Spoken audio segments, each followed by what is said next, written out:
Okay. So the increasing and decreasing function. Increasing and decreasing function. Okay. Then ধর একটা function y equal to fx. y equal to fx একটা function. এই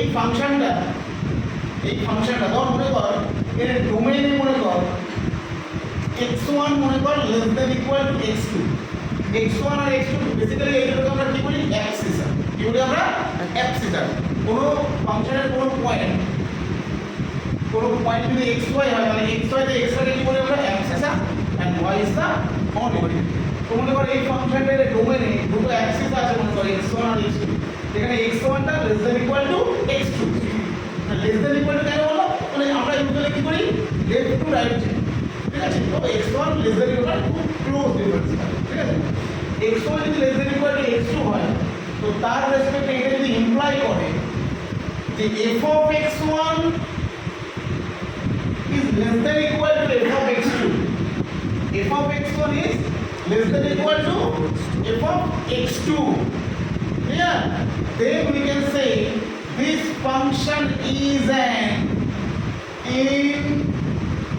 increasing function. This function is an increasing function. এরকম আমি ফিগারটা draw করে দেখাচ্ছি। যেমন মনে কর ফাংশনটা এরকম আছে মনে কর আগামী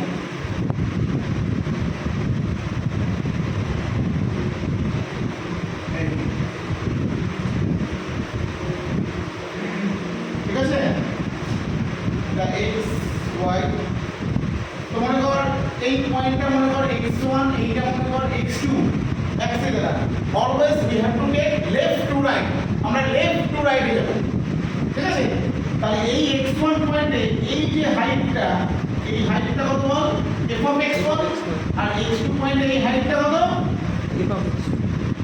f of x2 তো দেখো তাহলে f of x1 হাইটটা f of x2 থেকে ছোট না f of x1 is less than f of x2 am I right তো দেখ এই যে হাইটগুলো যত লেফট টু রাইট আছে হাইটগুলো এটা বাড়তে যাচ্ছে না এটা ইনক্রিজ করতে যাচ্ছে না যাচ্ছে কি না আচ্ছা এভাবে যাচ্ছে কোনো একটা জায়গায় দেখো কোনো একটা জায়গায় আমরা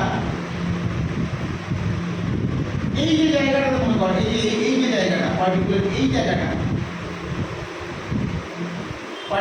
জায়গাটা মনে কর এটা x1 এটা x2 এই জায়গাতে এই যে দুটো এই হাইটটা প্রায় ইকুয়াল করে দিয়েছে না আমি হাইট এই দুটো হাইট প্রায় ইকুয়াল হয়ে গেছে না এই দুটো হাইট ইকুয়াল হয়ে গেছে কিনা প্রায় ইকুয়াল হয়ে গেছে কিনা তো তারপরে দেখ আবার ও কিন্তু ইনক্রিজ করতে যাচ্ছে হ্যাঁ কিনা আবার ও ইনক্রিজ তো হাইটগুলো আবার ইনক্রিজ করতে যাবে রাইট হাইটগুলো কিন্তু আবার ইনক্রিজ করতে যাচ্ছে clear so x1 for x1 less than equal to x2 f of x1 less than equal to f of x1 মানে f of x1 টা f of x2 থেকে ছোট বা সমান either less or equal so this type of function is called increasing function এই ফাংশনটাকে আমরা কি বলছি increasing function ঠিক আছে এবার একটু মন দিয়ে প্লিজ দেখবি আচ্ছা এই ফাংশনের কোনো পার্টিকুলার পয়েন্টে আমি যদি ট্যানজেন্ট ড্র করি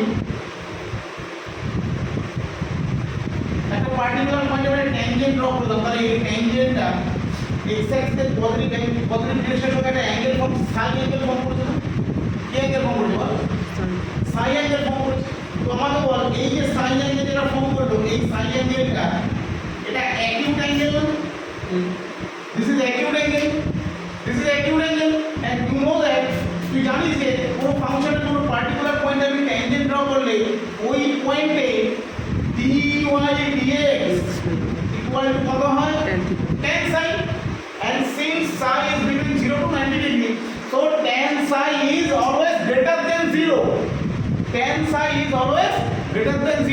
আচ্ছা এবার বল এই যে পার্টিকুলারলি যেখানে হাইটটা ইকুয়াল আছে যে পোরশনে হাইট ইকুয়াল আছে এখানে তুমি ট্যানজেন্ট ড্র করবে ছোট করে তৈরি দেখাই তাহলে কি যেখানে হাইটটা ইকুয়াল আছে এইখানে ট্যানজেন্ট ড্র করলে ট্যানজেন্টটা x অ্যাক্সিসের প্যারালাল হচ্ছে না প্যারালাল হচ্ছে কিনা তাহলে ট্যানজেন্ট যদি x অ্যাক্সিসের প্যারালাল হয় ওই পোরশনের dy dx টা কত হয় tan 0 equal to 0 tan 0 equal to 0 so this is also the definition This is also the definition of an increasing function.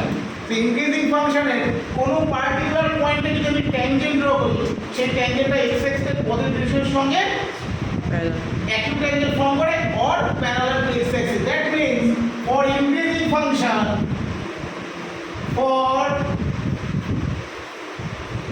for increasing function dy by dx is greater than equal to 0. dy by dx is greater than equal to 0. If we can find out the dy by dx of the function, that means the function must be derivable at a particular point.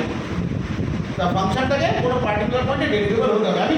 আমি সব ফাংশনের ক্ষেত্রে কিন্তু এইভাবে আমি increasing ফাংশনের condition বার করতে পারবো না। যেগুলো ডেরিভেবল হবে শুধুমাত্র সেগুলোই আমরা করব। তাহলে ফর ইনক্রিজিং ফাংশন কি হবে? dy by dx is greater than equal to 0. Clear? এইবার আরেকটা ফাংশন আছে, দেখ আমি এক্সাম্পল দেব। আমি অবশ্যই এক্সাম্পল দেবো, ঠিক আছে? আমি এক্সাম্পল দেবো। আচ্ছা, এবার একটা ফাংশন দেখ। এই ফাংশনটা আমরা বলবো একটা ফাংশন যদি for the function y equal to fx, x1 less than equal to x2, if f of x1 is only less than f of x2, f of x1 is only less than f of x2, এখানে কোনো equal to কোনো ব্যাপার নেই, এখানে কোনো equal to ব্যাপার নেই। ওকে, মানে ব্যাপারটা কিরকম? এই দেখ, এই যে জাস্ট ইনক্রিজ করতে যাবে এই হাইটটা, জাস্ট ইনক্রিজ করতে যাবে। তাহলে বল এখানে কোনো পার্টিকুলার পয়েন্টে আমি ট্যানজেন্ট ড্র করলে সেই ট্যানজেন্টটা অলওয়েজ কি হবে? Only greater than 0।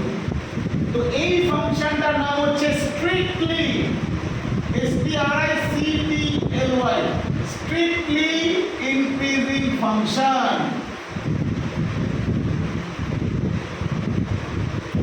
This is called strictly increasing function. This is called strictly increasing function. Strictly মানে একদম ও increasing function, ওর ইকুয়াল এর কোনো ব্যাপার নেই, ও একদম এইভাবেই চলতে থাকবে। And for strictly increasing function, dy by dx is greater than 0. And for increasing function, dy by dx is greater than equal. That's the difference. This is the only difference between strictly increasing function and increasing function. For strictly increasing function, dy by dx is only greater than 0, and for strictly decreasing function, dy by dx is greater than equal to 0. dy by dx is greater than equal to 0. তো আমি একটা example দিচ্ছি, দেখ strictly increasing ফাংশনের একটা example দিচ্ছি, দেখ ওকে দেখ ধর y equal to e to the power x, y equal to e to the power x, এই ফাংশনটা এই ফিগার ড্র করব, এটা e to the power x এর ফিগার। dy by dx কত? dy by dx is e to the power x. You know that d is between 2 to 3, so e to the power x is always greater than 0. e to the power x কখনো negative হয় না, e to the power x সব সময় কিন্তু 0 থেকে বড় হয়। তো এই ফাংশনটা কিন্তু একটা strictly increasing function, strictly increasing function. e to the power x কি ফাংশন? একটা স্ট্রিক্টলি ইনক্রিজিং ফাংশন।